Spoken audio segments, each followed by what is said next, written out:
Hi everyone, it's Lisa with ThinkingInspirations.com and welcome to week 7 of the 12 Weeks of Halloween series.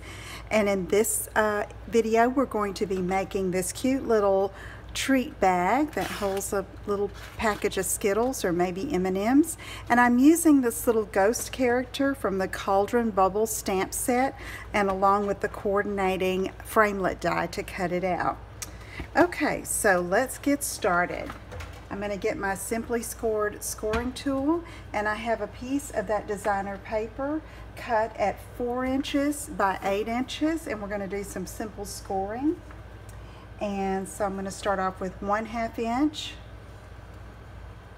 3 inches, 4 1/4, and 6 3/4.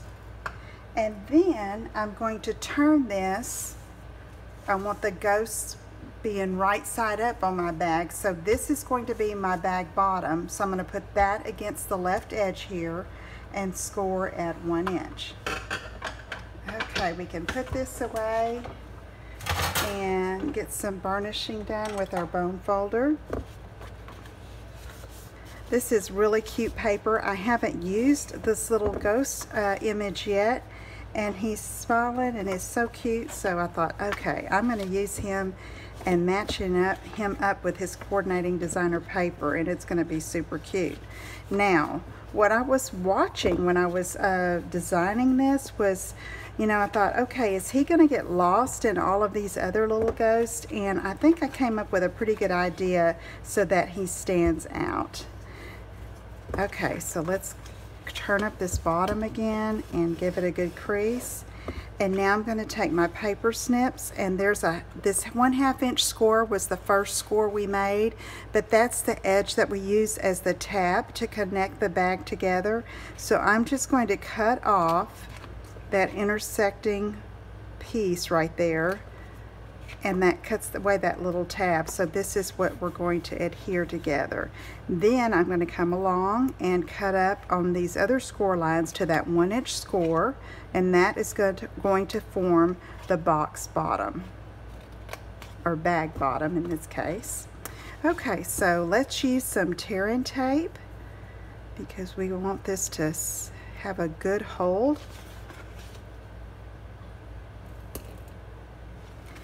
Just tear that off, and then we'll burnish it a little bit, and sometimes that will help peel up. There we go. Okay, so we're just going to fold over the flap here and fold this down. Actually, we're not going to do that at all. We're going to come across like this and connect it here.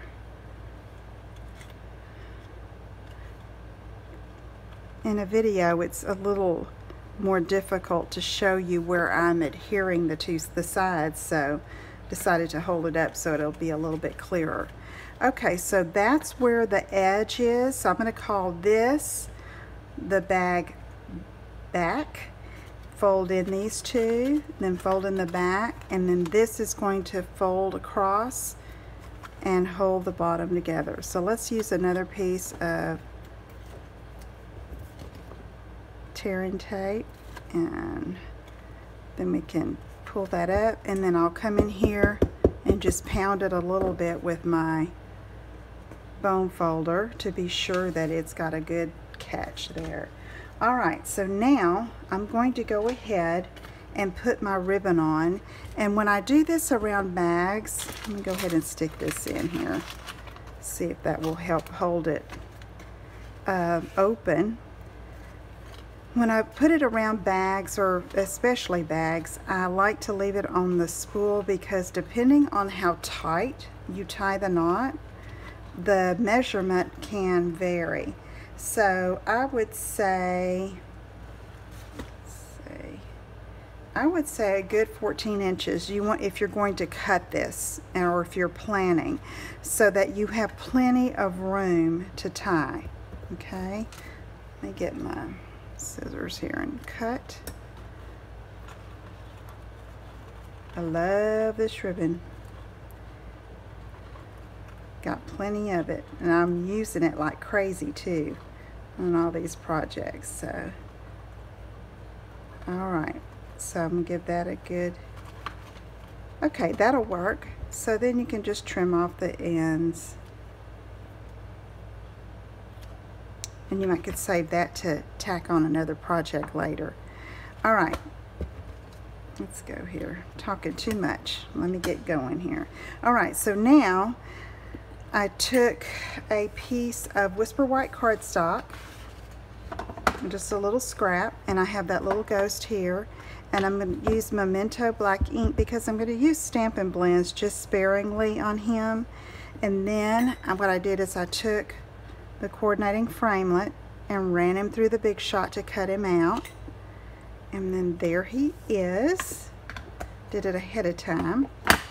And I'm going to take my light Highland Heather Stampin' Blends, and I'm just going to kind of took my cues from these little ghosts here, and I just kind of outlined them, give them a little shading on the side here.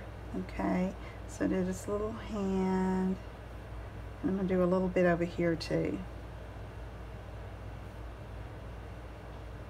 I tried coloring all of him, but I wasn't crazy about it, so I'm just going to leave him like that. Okay, all right, then I'm going to take my Wink of Stella and make him sparkly. Okay, so he's ready to go. I'm going to set him right there so I don't lose him. And then I took some of that black foil paper and a 1 3/4 inch circle punch. Punch that out.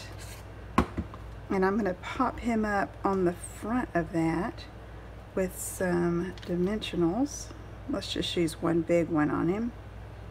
In fact, what I did, because I wanted him to really stand out, is I used 2 dimensionals. So there's one, and then I'm going to stack another one.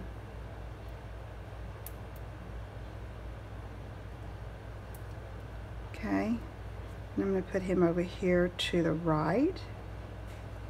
All right, now I have a piece of Highland Heather. It's about 1 inch wide and about 4 or 5 inches. You don't need much. I'm just going to stamp Happy Halloween from that same Cauldron Bubble set, just like that. And then I'm going to take my paper snips and cut it out and separate the 2 words.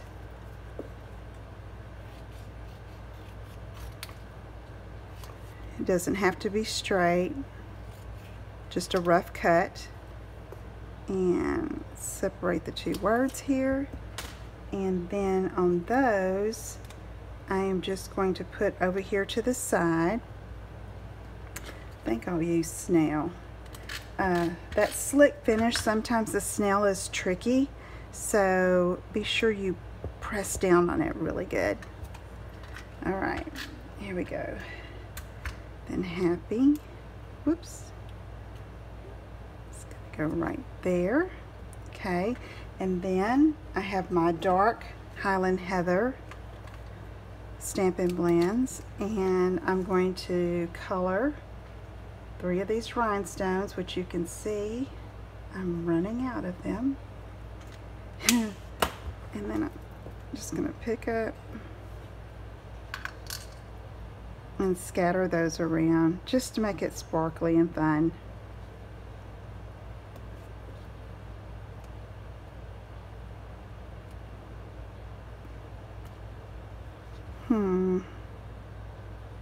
Let's put it here. All right, and then again, let me get all this out of the way. I used Stampin' Dimensionals to pop it up over this ribbon here. So let's get these on.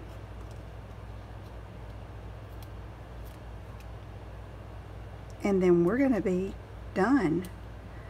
This is so easy to make, and you can decorate the front of it however you like. That, and then I'm going to adjust my ribbon a little bit. Okay, there's our little project, and you could put all kinds of little candies in there. But I hope you'll give that a try. If you have any questions, let me know. Visit my website at inkandinspirations.com, and I'll see you again soon. Take care, everybody. Bye-bye.